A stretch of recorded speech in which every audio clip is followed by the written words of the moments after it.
आजकै परिस्थितिमा उभिएर आज अहिलेकै अवस्थामा बसेर नै हेरौँ, यहाँ बसेर हेर्दाखेरि र अहिले हाम्रो राजनीतिक घटनाक्रम जसरी अगाडि बढिराखेको छ त्यो बिन्दुमा बसेर हेर्दाखेरि हाम्रो भविष्य कस्तो छ, यहाँले हाम्रो भविष्यलाई चाहिँ कसरी हेर्नु भएको छ, हाम्रो मुलुकको, हामी जनताको?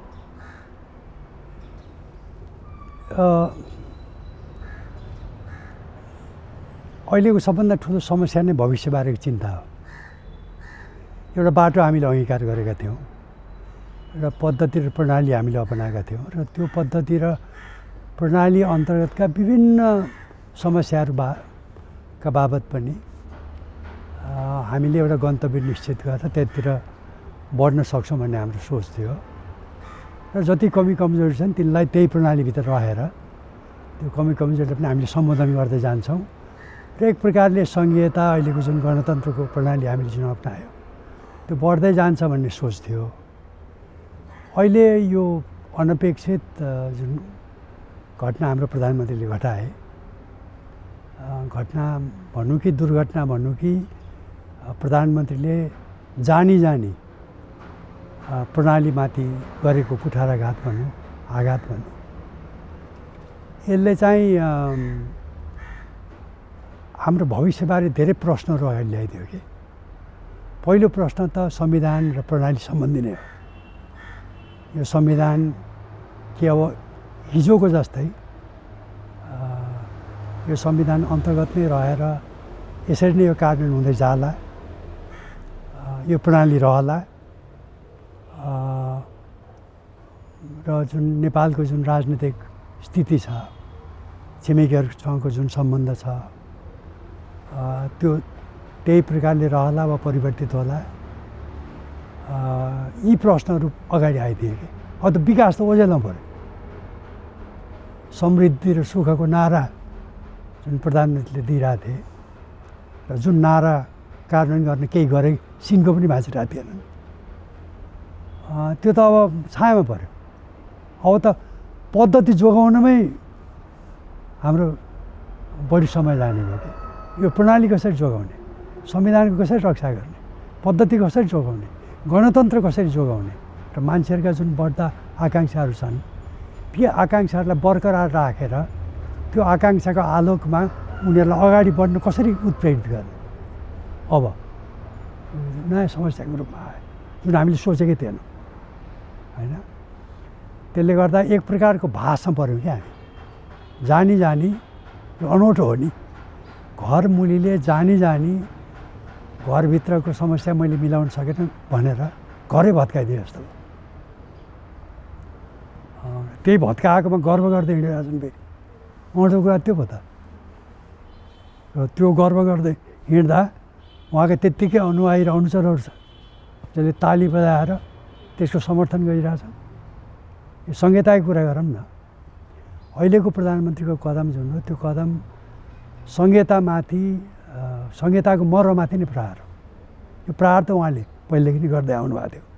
एकात्मक राज्य जस्तै व्यवहार गर्दै आउनुभएको थियो। सङ्घीय अवयवहरू बनिसकेका थिएनन्। सङ्घीय संस्थाहरू कमजोर थिए, सबल थिएनन्। त्यो सबल बनाउने काम उहाँले गर्दै गर्नुभएको थिएन।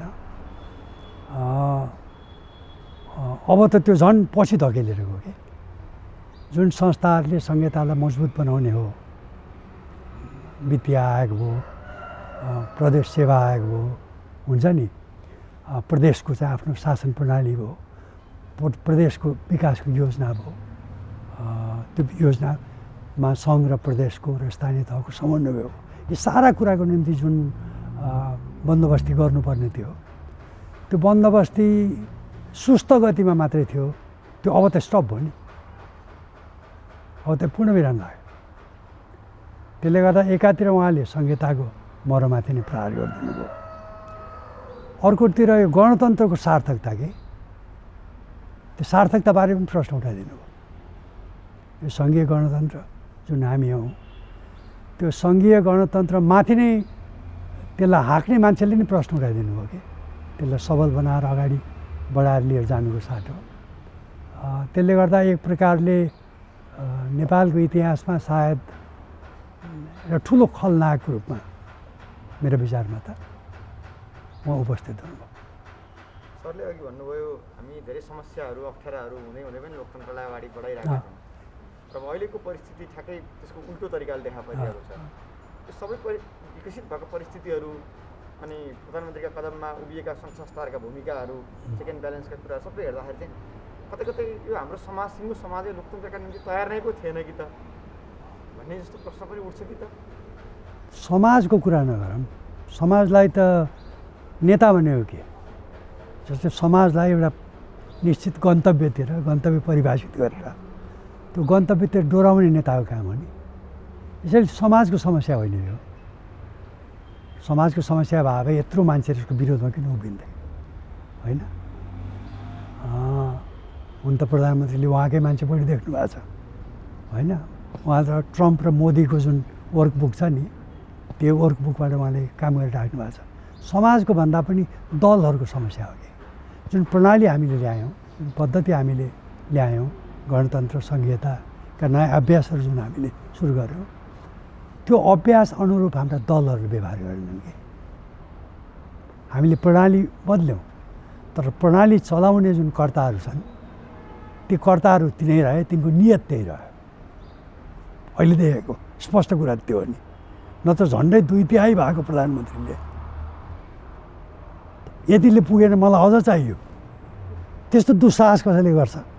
त्यस्तो हास्यास्पद कुरा कसैले गर्छ? आफूले काम गर्न नसकेर माने एक प्रकारले यो जुन कदम प्रधानमन्त्रीले गर्नुभयो त्यो कदम त उहाँको इन्कम्पिटेन्सको प्रमाण हो कि। इन्कम्पिटेन्स के न उहाँले विकासलाई प्राथमिकतामा राख्नुभयो, कहिले रेल भनेर कराउनु भयो, कहिले पानी जहाज भन्नुभयो होइन, कहिले चाहिँ तपाईँको राम मन्दिर भनेर भन्नुभयो। कुनै पनि विकासको प्राथमिकतामा उहाँको एउटा अडेर त्यो विकासको प्राथमिकतालाई अगाडि बढाएर लिएर जाने, विकासका कार्यक्रमहरूलाई अनुगमन गर्ने, सुपरिवेक्षण गर्ने, कहाँ के समस्या छ समस्या बुझ्ने, त्यो समस्याअनुसार त्यसलाई अगाडि बढाएर लिएर जाने। केही गर्नु भएन उहाँले। मलाई काम गर्न दिएन भन्ने जुन आवाज छ नि उहाँको, के काम गर्न दिएन? कसैले बाटो रोकेको छ, कसैले रोकेको छैन।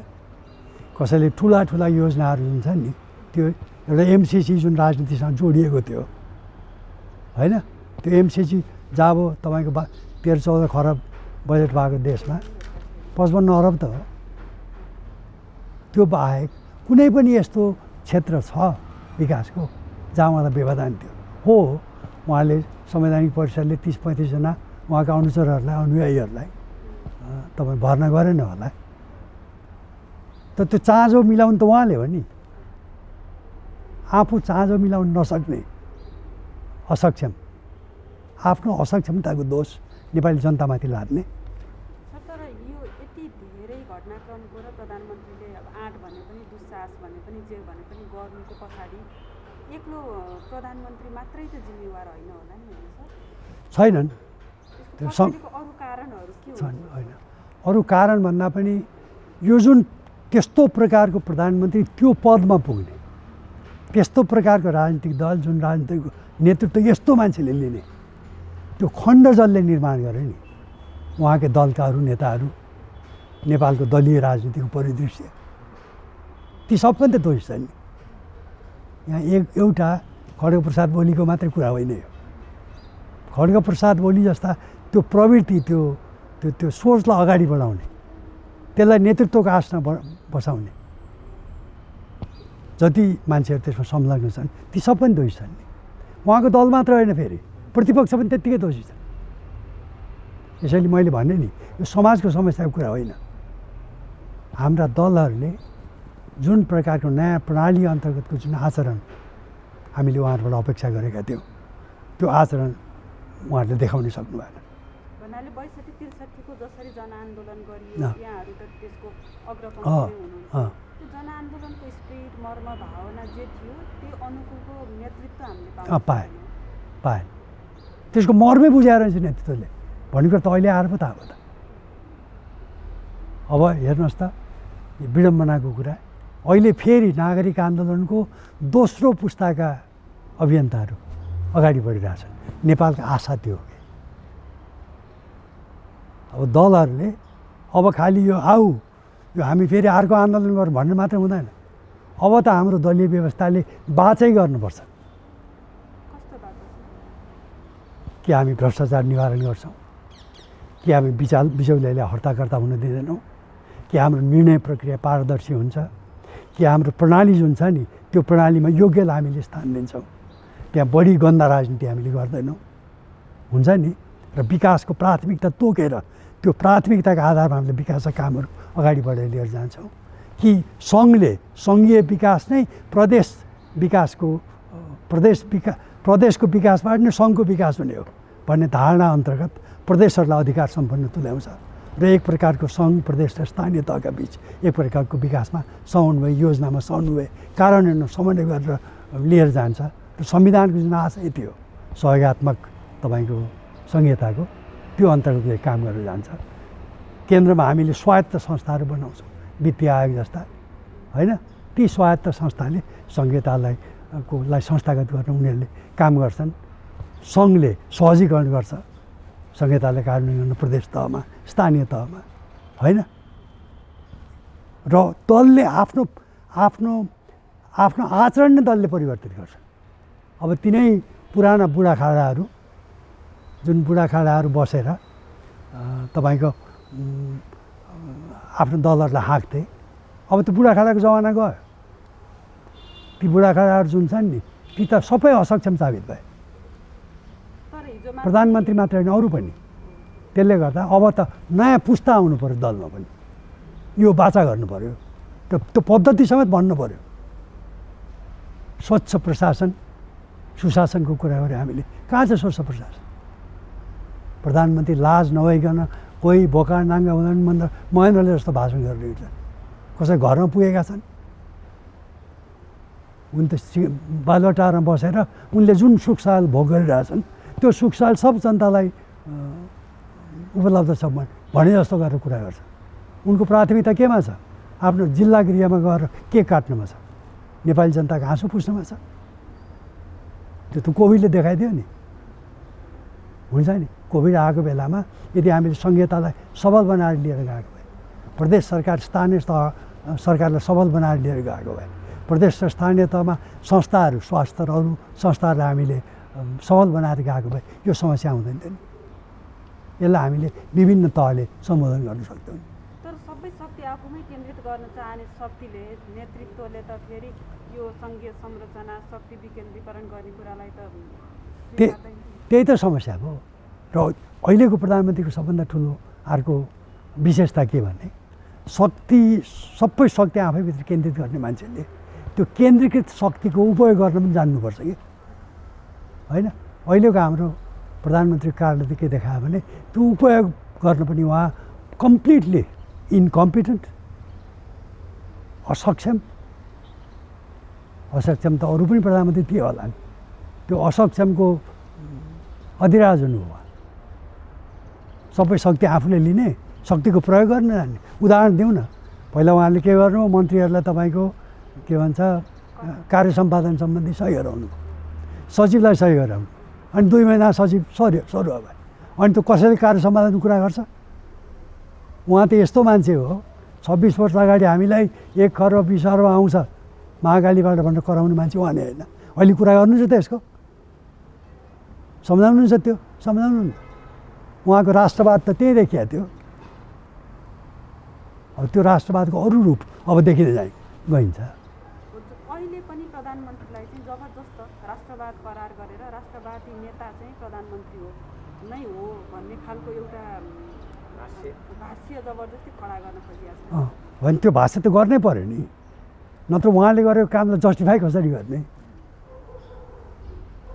त्यसलाई जस्टिफाई गर्न त तपाईँले अब हेर्नुहोस् त अनौठो होइन, झन्डै 2/3 पाएको प्रधानमन्त्रीले मलाई अझ 2/3 बढी चाहियो भनेर करार जनताकोमा जाने र अहिले कोभिडले आक्रान्त भएको देशमा अर्को 33-34 अरब रुपियाँ खर्च गर्ने, त्यो हाम्रो प्राथमिकता हो। आफूले काम गर्न सके छोडिदिने। संविधानले के भनेको छ? अहिले वकिलहरूले ठुल्ठुला बहस गर्छन्, तर सिम्पल कुरा नि, संविधानले के भनेको छ? मन्त्री परिषद प्रधानमन्त्रीप्रति जवाबदेही हुन्छ, प्रधानमन्त्री संसदप्रति जवाबदेही हुन्छ। 6 महिनादेखि संसद बन्द गरिदिने, अनि संसदै छलेर विघटन गरिदिने, त्यस्तो पनि गर्न पाइन्छ। लाज मान्नु पर्दैन। जनताले हेर्दैन, इतिहासले हेर्दैन। मार्क्सवादी त ऐतिहासिक चेत भएको मान्छे हुन्छन् भन् ठान्थेँ कि मैले। कुनै प्रकारको ऐतिहासिक चेत रहन्छ।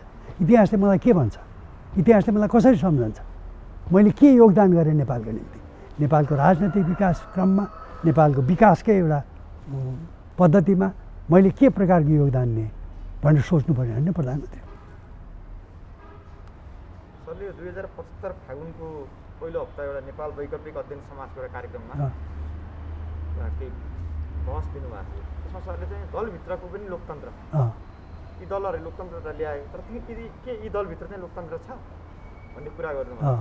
यो अहिलेको समय निर्माण हुनुका पछाडि दलभित्र जस्तो लोकतन्त्र हामीले खोजेका थियौँ त्यो पनि केही जिम्मेवार छ? एकदमै जिम्मेवार छ। अब नेपाली काङ्ग्रेस हेर्नुहोस् न, लोकतन्त्रमा गर्व गर्ने, हामी जस्तो लोकतान्त्रिक दलहरूको छैन भन्ने, ऊ जस्तो अलोकतान्त्रिक अपारदर्शी निर्णय प्रक्रियाहरूको दल छैन। हाम्रै के नेकपा नै हेर्नुहोस्, नेकपाभित्र कहाँ लोकतन्त्र छ? संविधानै बनाउने क्रममा हामीले देख्यौँ नि, 601 जनाको संविधान सभा बनायो हामीले, 601 जनाको 601 को संविधान सभा बनायो। किन बनायो त्यो भने नेपालको सबै जात जाति, नेपालको विविधताको त्यहाँ प्रतिनिधित्व होस्। त्यो विविध आवाजहरू सुनेर हामीले एउटा यस्तो प्रणालीको निर्माण गरौँ जुन प्रणाली अन्तर्गत हाम्रो नयाँ संविधान बनोस् भने होइन। तर अन्ततोगतमा संविधान बनाउँदाखेरि 8-10 जना मुख्य दलका नेताहरूले भित्रभित्रै मन्त्रणा गरेर उनीहरूले संविधान जारी गरे। अलोकतान्त्रिक शक्ति त्यही देखिया थियो। अहिले पनि दलहरूभित्र हेर्नुहोस्, अब यही प्रधानमन्त्रीको दल हेर्नुहोस्, आफू बहुमत नभएपछि तपाईँको स्थायी समितिले भने पनि नमान्दिने, केन्द्रीय समितिले भने पनि नमान्दिने। मैले जे भने उहाँ राजा हो, चन्द्रशमशेर हो, उहाँ लुई 14 जस्तो राज्य म नै हुँ। अहिले 21औं शताब्दीमा आएर यस्तो विडम्बना कहाँ हुन्छ? फेरि त्यो विडम्बना गराए बापत गर्व गरेर छाती टोकेर हिँड्ने। दुःखको कुरा के भने यसैले तपाईँले भने कुरा सही हो कि हामीले दलभित्र लोकतन्त्र भएन र दलका नेतामा हामीभित्र लोकतन्त्र चाहिन्छ भन्ने चेतना पनि भएन कि। नेपाली काङ्ग्रेसलाई हेर्नुहोस् न, सबभन्दा ठुलो उदाहरण त लोकतन्त्रको त नेपाली काङ्ग्रेस हो। अरूतिर त अलिकति होला, नेपाली काङ्ग्रेसमा त्यो पनि देखिएन। र अर्को सबभन्दा ठुलो समस्या के भइदियो भने मैले के अपेक्षा गरेको थिएँ भने संहिता आइसकेपछि हाम्रो राजनीति चलायमान हुन्छ कि दलीय राजनीति पनि। कसरी चलायमान हुन्छ भने दलीय राजनीतिको जुन तपाईँको केन्द्र हो त्यो सङ्घबाट प्रदेशतिर, प्रदेशबाट स्थानीय तहतिर क्रमिक रूपले सर्दै जान्छ र नयाँ राजनीतिक नेतृत्व चलायमान भएर अगाडि आउँछ।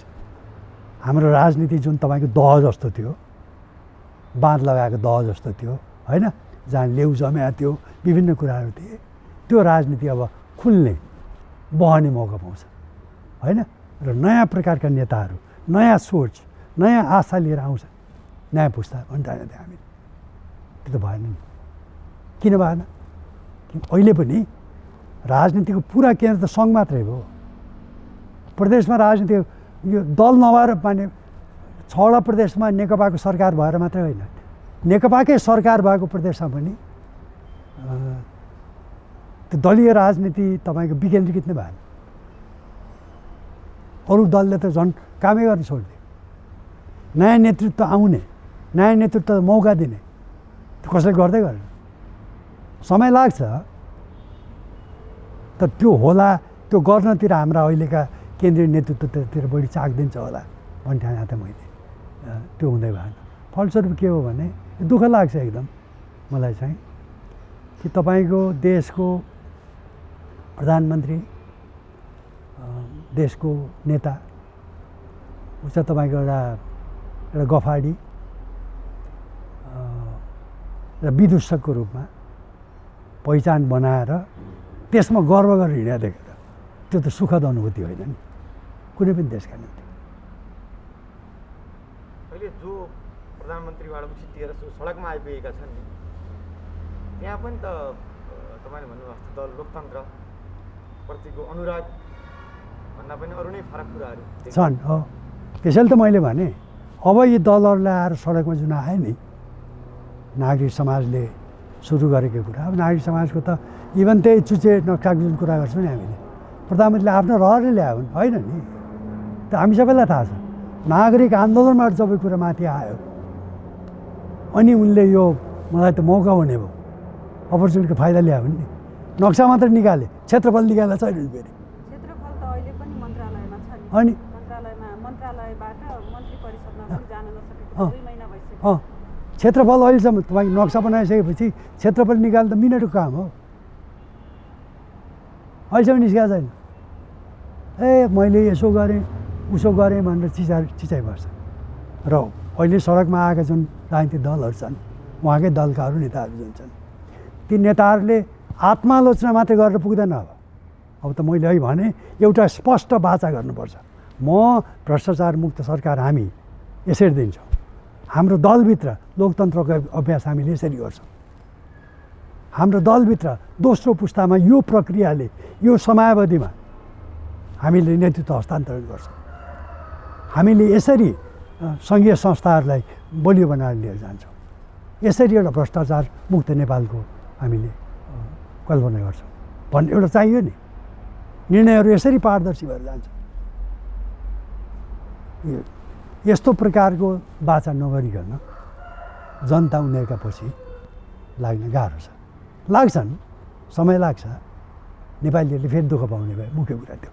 अब जनता दलको पछाडि लाग्ने हो कि जनताको पछाडि दलहरू लाग्ने हो फेरि? होइन, अहिले नागरिक आन्दोलनले जुन गर्यो दलहरू आएर त्यसलाई त्यसमा समाहित हुन खोजे, त्यसले त नागरिकहरूको पछि दलहरू लागेको आवाज भयो। तर अन्ततोगत जुन प्रकारको राजनीतिक प्रणाली हामीले अपनायौँ त्यो प्रणालीमा अन्ततोगत नेतृत्व लिने त दलले नै हो नि, होइन? नागरिक समाजले त मौकामा जब ठुलो दुःख आइपर्छ, ठुलो सङ्कट आइपर्छ, त्यो सङ्कट आएका बेलामा नागरिक समाज त आवाज उठाउने हो, जनतालाई जागरुक बनाउन। त्यो गरिसकेपछि त नागरिक समाज त सधैँ त्यसरी नै रहिरहन त सक्दैन।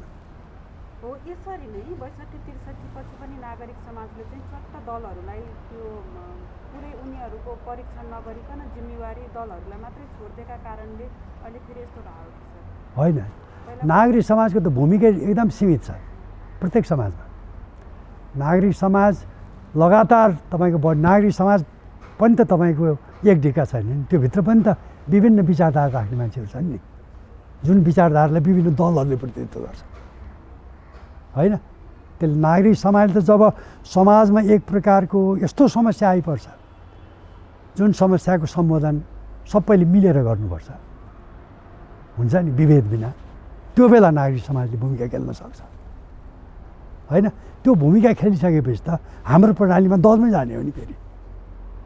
यसैले त यसैले मैले भने नागरिक समाजको जुन भूमिका छ त्यो भूमिका मूलत दलको लोकतान्त्रिकरण गर्ने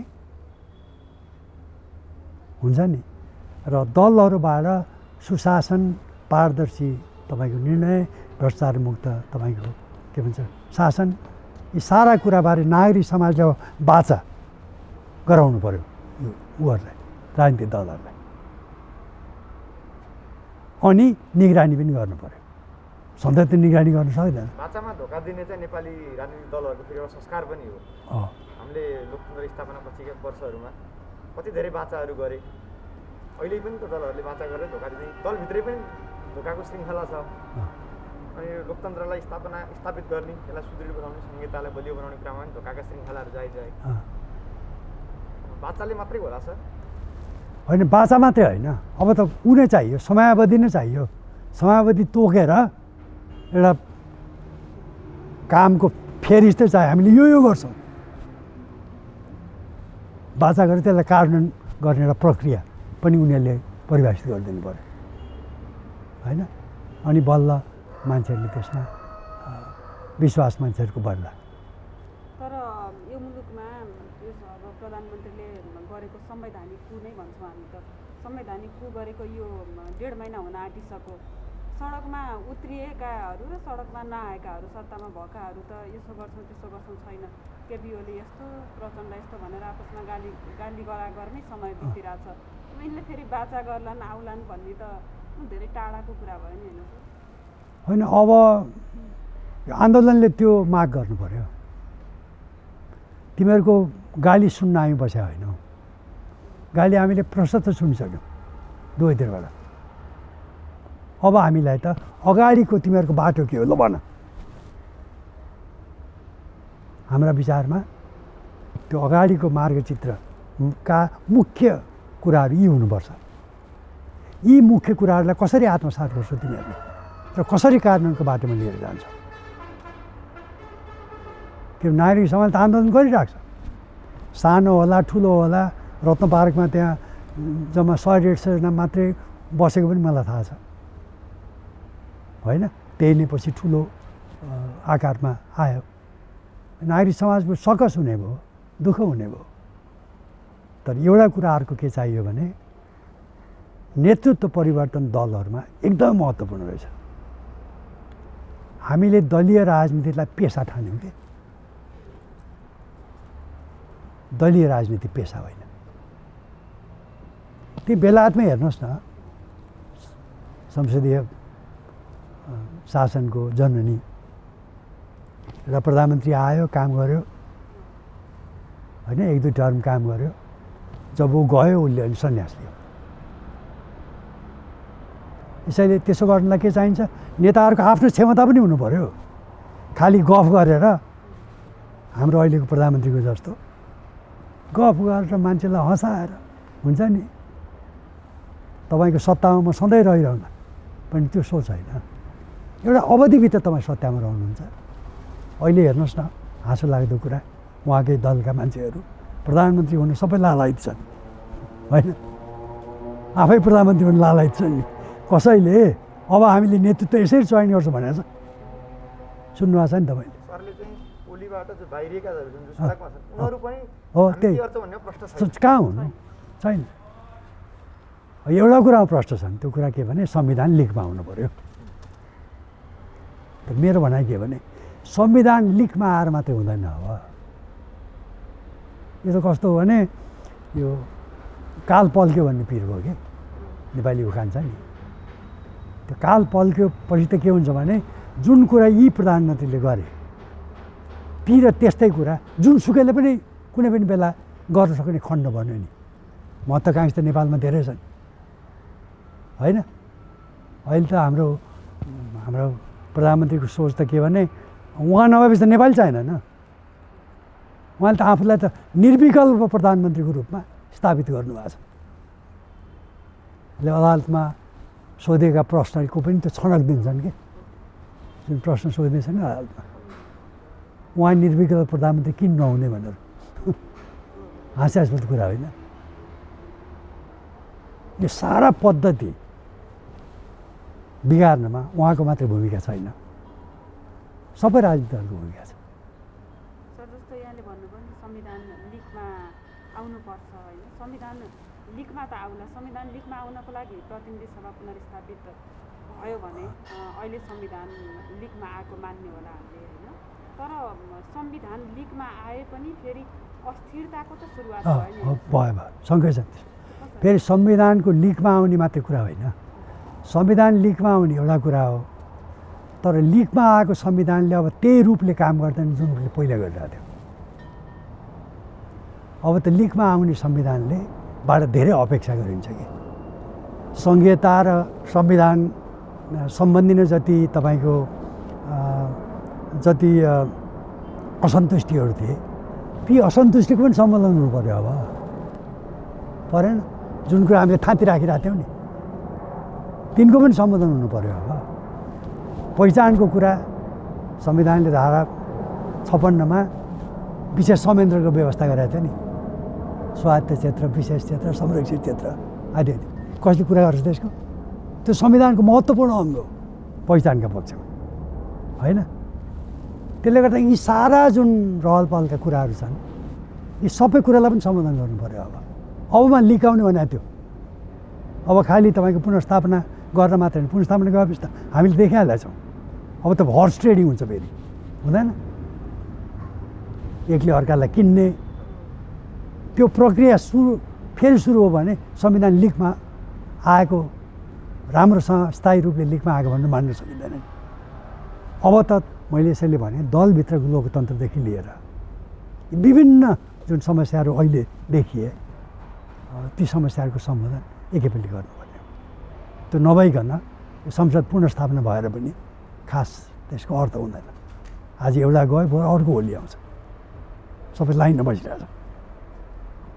तर हाम्रो संविधान प्रति असन्तुष्ट हुने दुईवटा समूह छ क्या। एउटा त जति पहिचानसहितको संविधान हुनुपर्थ्यो, जुन खालको सङ्घीयता हामीले सुरुमा परिकल्पना गरिएको थियो त्यो छैन होइन।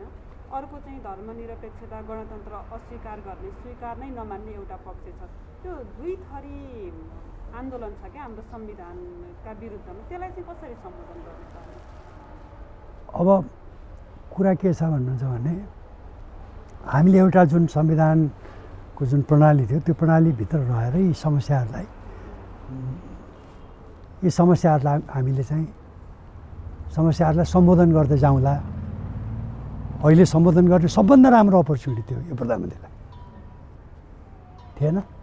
प्रत्येक पक्ष जुन छ त्यो पक्षले भनेका प्रत्येक कुरालाई हामीले समावेश गर्न सक्दैन थियौँ होला। त उनीहरूका कतिपय मागहरूलाई हामीले सम्बोधन गर्न सक्थ्यौँ। त्यो गर्ने एकदमै गोल्डन अपर्च्युनिटी अहिलेको प्रधानमन्त्रीलाई थियो, सुनौला अवसर। त्यो अवसर उहाँले फालिदिनु।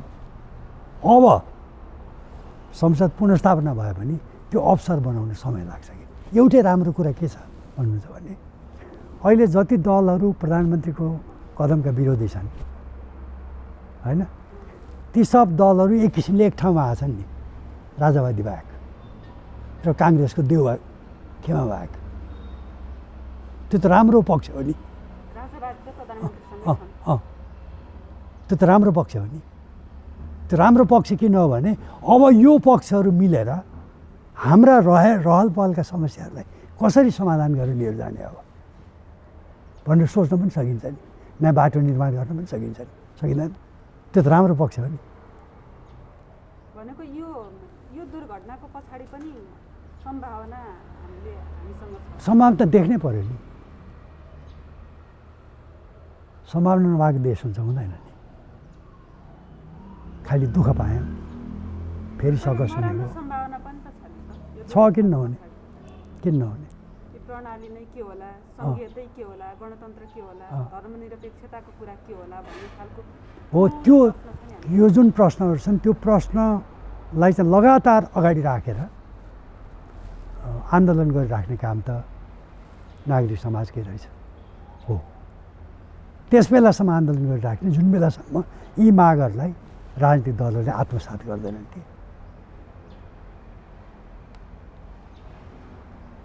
सरले अहिले हामी कुरा गर्दा संहिताको कुरा पनि गरिरहेको थियौँ। सरले पहिला पनि भन्नुभएको थियो कि पुरानै राजनीतिक ढङ्गढङ्गी बोकेर यो संहिता उन्मुख हुन खोज्दाखेरि चाहिँ यो विरोधाभासपूर्ण देखिन्छ। दलहरूले पनि पुरानै राजनीतिक मानसिकता बोकिरहेछन्, जिल्लामा प्रमुख जिल्ला अधिकारीलाई पनि शक्ति दिएको छन्, अनि सबै दलहरूको चाहिँ जिल्लाकै स्तरको पुरानै स्तरको राजनीतिक प्रणाली छ। अब यो जुन घटना, यो परिघटनाले चाहिँ हाम्रो संहिताको भविष्यलाई कता लैजान्छ? अब कस्ता कस्ता सम्भावना देख्नुहुन्छ तपाईँले? माने जस्तो भन्नुहोस् न, हामीले के गर्यौँ भने पुरानो ढङ्गढङ्गीलाई अन्तर्गत रहेर हामीले पुरानो संरचनाहरू जसलाई भत्काइसक्नु पर्थ्यो तिनलाई कायमै राख्यौँ। जिल्ला कायमै भयो होइन। सिडिओ प्रदेशको गृहमन्त्रीभन्दा पावरफुल भयो। त्यो प्रकारको संहिता हामीले चाहेको। त्यसले गर्दा अब यी संरचनाहरू, जो संरचनाहरू संहिताको मर्ममाथि प्रहार गर्ने संरचनाहरू जुन छन् ती संरचनालाई अब खारेज गर्नु पऱ्यो, नयाँ प्रकारले सोच्नु पऱ्यो क्या। त्यसले गर्दा अब त के भने संहिता 3 वर्ष भइसक्यो, संहिताको पुनरावलोकन गर्ने बेला आइसक्यो। मैले पहिलेदेखि पनि भन्थेँ संहिता कार्यान्वयन हुन, संस्थागत हुन 7-8 वर्ष लाग्छ भनेर। 3 वर्ष मात्रै हो होइन। तर के भने यो 3 वर्षमा हामीले के बुझ्यौँ भने संहिताका कतिपय पक्षहरू रहेछन्, जुन पक्ष कार्यान्वयनको पक्षदेखि लिएर राजनीतिक पक्षसम्म कतिपय पक्षहरू रहेछन् जुन पक्षलाई आफैले पुनरावलोकन गर्नुपर्ने रहेछ, प्रदेशलाई बढी अधिकार सम्पन्न गराउनुपर्ने रहेछ। त्यो कुरा पनि हामीले बुझौँ। सङ्घ र प्रदेश बिचको जुन तपाईँको समन्वय छ, त्यो समन्वयका निम्ति समन्वयहरू संयन्त्रहरू निर्माण गर्नुपर्ने रहेछ, जुन हामीले गरेका थिएनौँ, अब गर्नु पऱ्यो। तपाईँको यो प्रदेश र स्थानीय तहका बिचको जुन सम्बन्ध छ नि, त्यो सम्बन्धलाई कसरी परिभाषित गर्ने, त्यो प्रदेश र स्थानीय तहको राजनीतिक परिचालन जुन छ नि, त्यो परिचालनलाई कुन रूप र कुन गति दिने भन्ने कुरा हामीले सोचेका रहन्छौँ। त्यो अब बढी सोच्नुपर्ने हो। यस्ता धेरै कुराहरू छन् कि, र खास कुरा त के भने अहिले के भइरहेछ, तपाईँले संहिता कार्यान्वयनको पक्ष हेर्नु हो भने तपाईँ त्यो टकमा आउनुभएको थियो, त्यो बेला पनि मैले भनेको थिएँ। त्यो कुरा के भन्छन्, सङ्घीयता चाहिँ तपाईँको नेपालको कर्मचारी तन्त्रको माग होइन, सङ्घीयता त राजनीतिक दलहरूले ल्याएको पद्धति हो होइन। त्यसले गर्दा संहिताको कार्यान्वयन गर्ने जुन सिट छ, त्यो सिटमा त राजनीतिक दलहरू बस्नु पर्थ्यो, कर्मचारी तन्त्र होइन। हामीले त के गर्थ्यौँ, कर्मचारी तन्त्रलाई सिटमा राखिदिउँ, कर्मचारी तन्त्रले के गर्यो, जुन कुरा उसले जानेको छ त्यो कुरा के भने जहाँ जसको शक्ति छ त्यहाँ त्यसलाई नै केन्द्रीकृत गरेर राख्ने। त्यसले गर्दा अहिले पनि विकासका कामहरू तपाईँले हेर्नु हो भने सबै विकासको काम अधिकांश निर्णय सङ्घमै सन्निहित छ। यतिसम्म कि प्रदेश तहमा जानुपर्ने कतिपय कार्यक्रमहरू चाहिँ डोलिरहेको। अहिले मैले सुन्दैछु सङ्घले अहिले के गर्दैछ, प्रदेशमा सङ्घको कार्यालय राख्दैछ। तपाईँलाई थाहा छ, प्रदेशमा सङ्घका कार्यालयहरू बन्दैछन्। अब जुन हामीले सोचेका थियौँ नि, सङ्घीय कर्मचारी तन्त्र सानो हुन्छ होइन, र प्रदेश तहको कर्मचारी तन्त्र बढी सबल भएर जान्छ भन्ने सोचेका थियौँ। त्यो त भइरहेको छैन। यी सारा कुरामाथि पुनरावलोकन गर्नु पऱ्यो नि। सर, तर हामी चाहिँ अहिले हजुरले यसो भन्दै गर्दा हामी कस्तो खालको पृष्ठभूमिमा बसेर यो कुरा गरिरहेछौँ भने यो प्रदेश नै आवश्यक छैन, प्रदेशको संरचना खारेज गरिदिनुपर्छ भन्ने एउटा आवाज छ। अर्को कस्तो छ भने दलहरू विशेष त नेकपाभित्रकै किचलोका कारण घरिघरि संविधानको धारा 273 ग हो सायद, त्यो प्रयोग गरेर राष्ट्रपतिले प्रदेश सभा खारेज गरिदिनुहुन्छ भन्ने खालको बहस भइराखेको छ होइन। यो पृष्ठभूमिमा बसेर फेरि प्रदेशहरूलाई अधिकार सम्पन्न बनाउनुपर्छ, समन्वय गर्ने खालको संयन्त्र निर्माण गरिनुपर्छ भन्ने कुरा चाहिँ कता कता एकदमै निराशाजनक कुरा हो कि जस्तो खालको। होइन, निराशाजनक होइन। कुरा के भने हामीले बाटो बितायौँ संहिता कार्यान्वयन गर्नका निम्ति, अब हामी सही बाटोमा आउनु पऱ्यो। मुख्य कुरा त्यो, हामीलाई सङ्घीयता चाहिन्छ भनेर हामीले नयाँ संविधान ल्यायौँ। संविधानको ठुलो मर्ममध्ये सङ्घीयता एउटा थियो, धर्मनिरपेक्षता आदि आदि बाहेक ठुलो मर्म हो नि सङ्घीयता। किनभने नेपालमा पहिलोपल्ट शक्तिको राजनैतिक, प्रशासनिक, आर्थिक शक्तिको निक्षेपण भयो संविधान अन्तर्गत। हो त्यो निक्षेपण जुन भयो, त्यो निक्षेपणले काम गरिरहेको छैन भने के गर्दा त्यसले अझ राम्रो काम गर्छ। त्यही कुरा मैले गरेको, प्रदेशलाई अलिक बढी सबल बनाउनु पऱ्यो, अलिक बढी अधिकार सम्पन्न गराउनु पऱ्यो। दुःखको कुरा के भने कतिपय प्रदेशका मुख्यमन्त्रीहरू अहिलेका यही मर्ममाथि नै प्रहार गर्ने अहिलेका प्रधानमन्त्रीलाई भयङ्कर ठुलो राजनेता देख्छन्। उहाँले संहितालाई माथिबाट आएको देख्छन्। त्यो हास्यास्पद कुरा त्यो छ कि, त्यसले गर्दाखेरि अब समस्या के हो भने यो संहिता लागू पनि गर्ने एकातिर, अर्कोतिर प्रत्येक संस्थालाई केन्द्रीकृत गरेर पनि लिएर जाने यो द्वैतता जुन छ नि, त्यो द्वैतताको अन्त हुनु पऱ्यो। त्यो द्वैतताको अन्त गर्न भूमिका खेल्न त फेरि राजनीतिक दलले नै हो। यसले तपाईँले भने कुरा ठिक हो, अहिलेको स्थितिमा एकदम निराशाजनक जस्तो लाग्छ।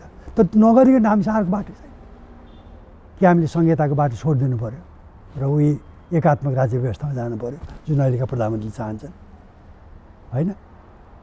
अब अहिलेका जुन प्रधानमन्त्रीको पक्षमा वकालत गर्ने धेरै वकिलहरू मैले सुनेको, यो तपाईँ लेख्नुहुन्छ हुँदैन मलाई थाहा छैन, मैले सुनेको उहाँहरू एउटा कन्डिसनमा प्रधानमन्त्रीलाई वकालत गर्दैछन्।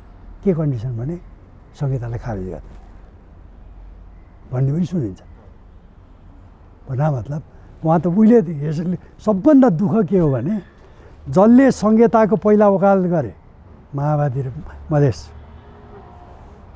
दलहरू उनीहरू सत्तामा रहेन। मधेसवादी दलको संहिता खालि मधेसतिर मात्र केन्द्रित भयो, सर्वाङ्गीण राष्ट्रलाई उसले हेर्न सकेन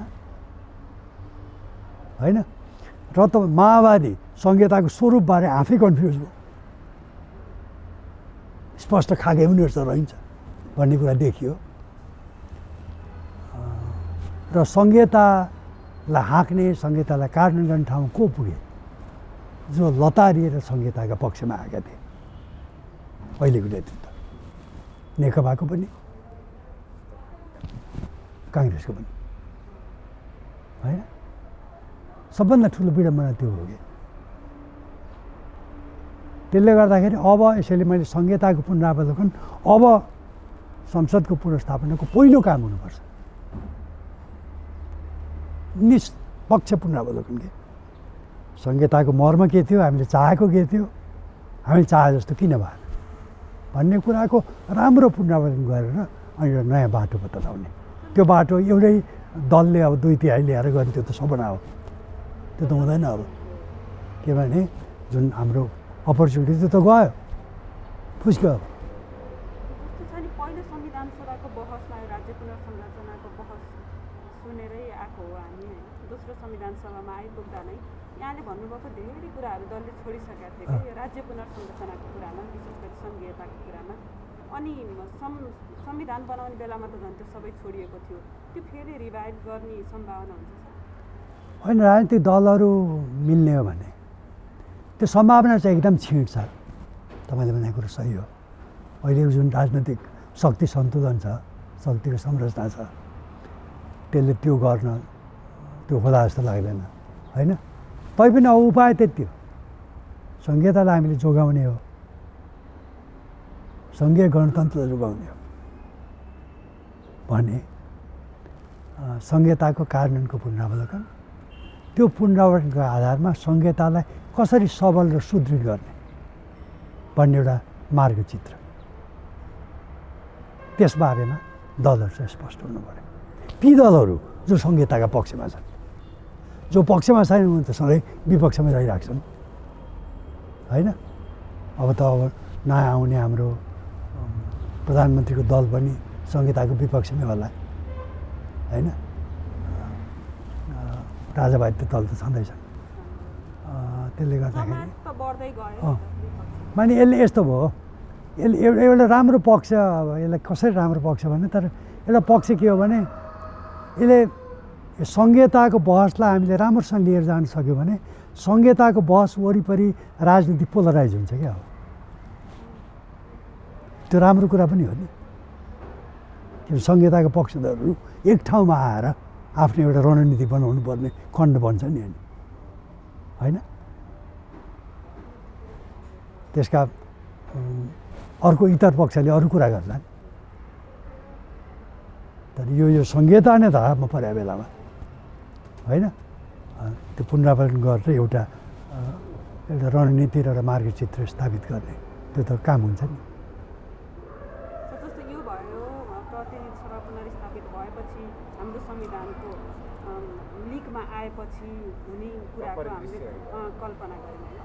योभन्दा अर्को चाहिँ हामीले देखिराखेको सिन, हामीले कल्पना गरिराखेको के हो भने प्रधानमन्त्रीले नै संसद विघटन गर्न परिकल्पना गरेको निर्णय सर्वोच्चले सदर गरिदियो भने हामीसित दुईवटा विकल्प छ। एउटा त कि वैशाख 17-27मा चुनाव हुनु पर्यो, संविधान अनुसार हुने हो भने असारसम्ममा चुनाव भइसक्नु पर्यो, अथवा यो चुनावै नहुनु पर्यो र अर्कै खालको कोर्समा मुलुक जानु पर्यो। त्यहाँ चाहिँ सरले के देख्नु भएको?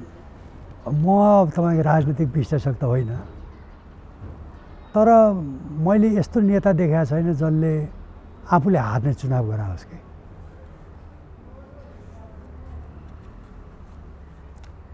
आफूले हार्ने चुनाव कसरी गराउँछ? गफमा त उहाँले जित्नुभयो होला प्रधानमन्त्रीले, तर नेपाली जनता कि मूर्ख छन् होइन। 2/3 झन्डै 2/3 मत दिएर पठाउने, मैले यो काम गर्छु भन्ने बाचा गरेर उनीहरू घोषणापत्र अन्तर्गत पठाउने, अनि मलाई काम गर्न दिएनन्, मलाई फेरि अर्को देऊ भन्दा पताउने त्यति बुद्धु नेपाली जनता छन्। त्यति बुद्धु देख्नु भएको छ हाम्रो प्रधानमन्त्री उहाँका अनुयायी र अनुचरहरूले? छैनन्। नेपाली जनता त धेरै बुझ्ने भइसकेका छन्। त्यसले गर्दा एउटा कुरा निश्चित छ, चुनाव भयो भने त्यो कुरा के भने उहाँले हार्नुहुन्छ। त्यही कारणले गर्दा चुनाव हुँदै हुँदैन।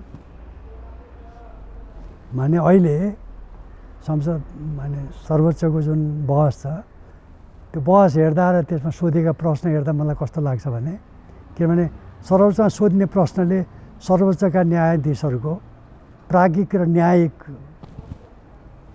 न्यायिक स्तर जनताले पनि त परख गरिरहेछ नि, छैन? त्यसबाट के बुझिन्छ मैले बुझेको भने, एक थरी एउटा यस्तो प्राविधिक छिद्रको खोजीमा छन् संविधानभित्र, जुन प्राविधिक छिद्रका मार्फत माध्यमबाट उनीहरूले प्रधानमन्त्रीको कदमलाई सही ठहराउन सकियोस्, होइन? अब उहाँले प्राविधिक छिद्र खोजेर उहाँले जित्नु पऱ्यो। हुन त हामी कहाँ त चित्तले जित्ने रहेछ। न्यायाधीशको चित्तमा लाग्दा हामीले त पहिला हेरिसक्यौँ, होइन? चित्तले जिताएर हेरिसक्यौँ नि मैले। त्यसले गर्दाखेरि उहाँको चित्तमा लागेर जिताइदिए पनि सक्नुहुन्छ। यो कुनै अवहेलना होइन, भएको कुरा मात्रै गरे, होइन? पहिला यसो भएको छ। त्यसले गर्दा उहाँको चित्तमा लगाएर प्रधानमन्त्रीले जिताइदिनु हो भने पनि प्रधानमन्त्रीबाट चुनाव चाहिँ हुँदैन। अनि अनर्गल हुन्छ। भारतले जे चाहिरहेको त्यही हुन्छ। भारतले नेपालमा चाहेको के हो? एउटा भारतद्वारा नियन्त्रित अव्यवस्था नेपालमा। हाम्रो डाक्टर देवेन्द्र राज पाण्डेले भन्नुहुन्छ नि, होइन? कन्ट्रोल डिसअर्डर कि भारतले आफूद्वारा नियन्त्रित अव्यवस्था। एउटा समाजको ठुलो तत्त्व छ व्यापार व्यवसायी राजनीतिक बिचौलियाको, सबैलाई त फेरि अव्यवस्थै फाइदाजनक जनतालाई भयो। अवश्य त्यो त खुसी नै हुन्छ। अनि उनीहरू त खुसी हुने भयो नि। बिचौलियाले त अहिले दुई तिहाईको सरकारसँग त बिचौलियाले तपाईँको सबै सरकारी बिचौलियालाई चलाइरहेको थिएन। नत्र यत्र विकासका आयोजना किन अगाडि बढ्दैन? पुँजीगत खर्च किन हुँदैन? यत्र ठुल्ठुला आयोजनाहरू माने राष्ट्रिय गौरव तथाकथित राष्ट्रिय गौरवका आयोजनाहरू पनि ठेकेदारले छोडेको छ, हिँडेको छ, सरकारले केही गर्न सक्दैन। बिचौलियाको यत्रो ठुलो हिम्मत, यत्रो ठुलो तागत कहाँबाट आयो? यदि सत्ताले त्यो तागत उनीहरूलाई नदिएको भए। स्पष्ट छ नि कुरा त। त्यसले गर्दाखेरि उनीहरूलाई त रमाइलो छ नि, दुःख पाउनु त नेपाली जनता हुने। फेरि समाचारहरू पढ्नुभयो होला पक्कै पनि, कुनै विकास निर्माणको आयोजनाको कुनै ठेकेदारले प्रधानमन्त्रीको जन्मदिनमा केक पुर्याउँछ, कुनै ठेकेदारकै घरमा विद्रोही शक्तिका एउटा सर्वोच्च कमान्डर भाडामा बस्नुहुन्छ उहाँकै भनाइमा, सबै देख्दा त होइन? नेताहरूकै जीवनशैली हेर्नुहोस् न, त्यत्रो ठुलो जनयुद्ध लडेर आएका नेताको जीवनशैली हेर्नुहोस्। तपाईँले बाहिर सडकमा हिँड्दाखेरि 20 जना अगाडि 20 जना पछाडि मिलिट्रीको मान्छे अगाडि पछाडि लाएर हिँड्नुको अर्थ के हो? मान्छेले के बुझ्छन् त्यसबाट? जनतामा के छाप पर्छ? राष्ट्रपतिले तपाईँको हाम्रो राजाले जस्तो तामझामका साथ भयङ्कर ठुलो तपाईँको कम्युनिस्ट नेताको अर्धाङ्गिनी पशुपतिमा स्पेसल टाइम लिएर लाइन भएका मान्छेहरूलाई छिचोलेर उहाँ स्पेसल पूजा गर्नुहुन्छ। त्यो के हो? नयाँ राज्य शक्ति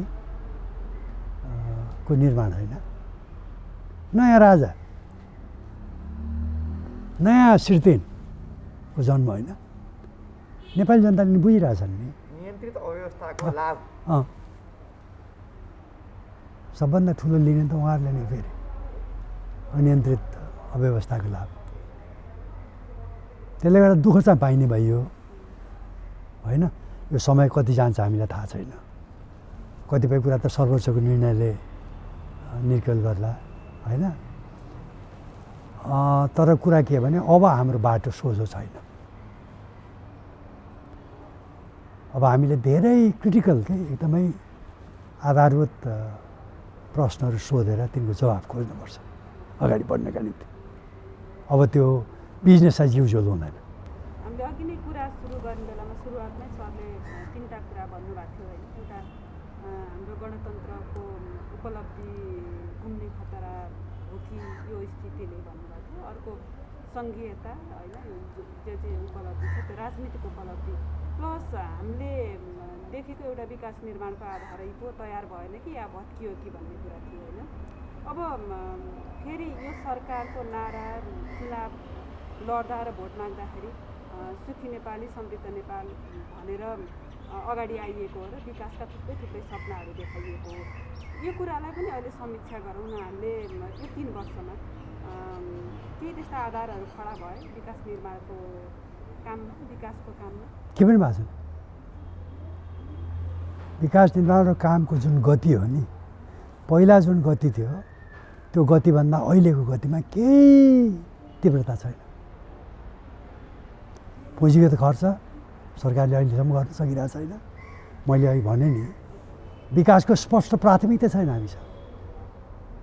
प्रधानमन्त्रीले सब कुरामा केन्द्रित गरेर हिँडिरहेछन्। उनको प्राथमिकता उनको सनक अनुसार परिवर्तित भइरहेको छ। कहिले रेलतिर फर्कन्छ, कहिले पानी जहाजतिर फर्कन्छ, कहिले राम मन्दिरतिर फर्कन्छ, कहिले अर्को कता फर्कँदा। तपाईँले यस्तो भयो कि जब तपाईँको गहन सोच नगर्ने, प्रणाली र पद्धति निर्माण नगर्ने र प्रणाली र पद्धति अन्तर्गत रहेर दीर्घकालीन सोच अनुसार प्राथमिकता निर्धारण नगर्ने त्यो प्रकारको नेतृत्व हाबी हुन्छ नि। अनि त्यसबाट त विकासको तपाईँले कुनै परिकल्प नै गर्न सक्नुहुन्न। तर दिनदिनै भाषण सुन्दा चाहिँ दिनदिनै भन्दा नि प्रधानमन्त्रीजीको भाषण सुनिरहँदा हामीले यति किलोमिटर सडक बनायौँ, यति कालोपत्रे गऱ्यौँ भन्ने खालको भाषण त्यो त्यसै पनि भइरहेको थियो नि। आएकै हुन्छ। त्यो त्यसै पनि भइरहेको थियो। कम्तीमा गाउँमा डोजर त चलेकै छ फेरि। अनि त्यसलाई त विकासै मान्ने होला होइन, त्यो त प्रधानमन्त्रीले मान्नुभयो होला।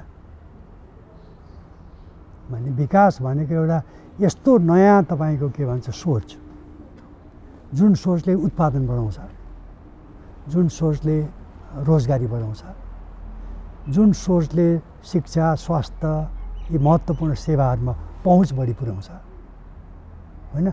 जुन सोचले भइरहेको जुन स्रोत सम्पदा छ त्यो सम्पदाको परिचालन गरेर नयाँ प्रकारका कुराहरू उत्पादन गर्ने, नयाँ प्रकारका कुराहरू निर्माण गर्नेतिर लाग्छ। त्यो पो विकास त। जसले जनताका सबभन्दा आधारभूत आवश्यकताहरूको परिपूर्ति गर्छ, जसले निमुखाहरूलाई आवाज दिन्छ। यी कुनै पनि इन्डिकेटरको आधारमा तपाईँले विकासलाई हेर्नु हो भने हिजोभन्दा आज बढी उपलब्धि के छ?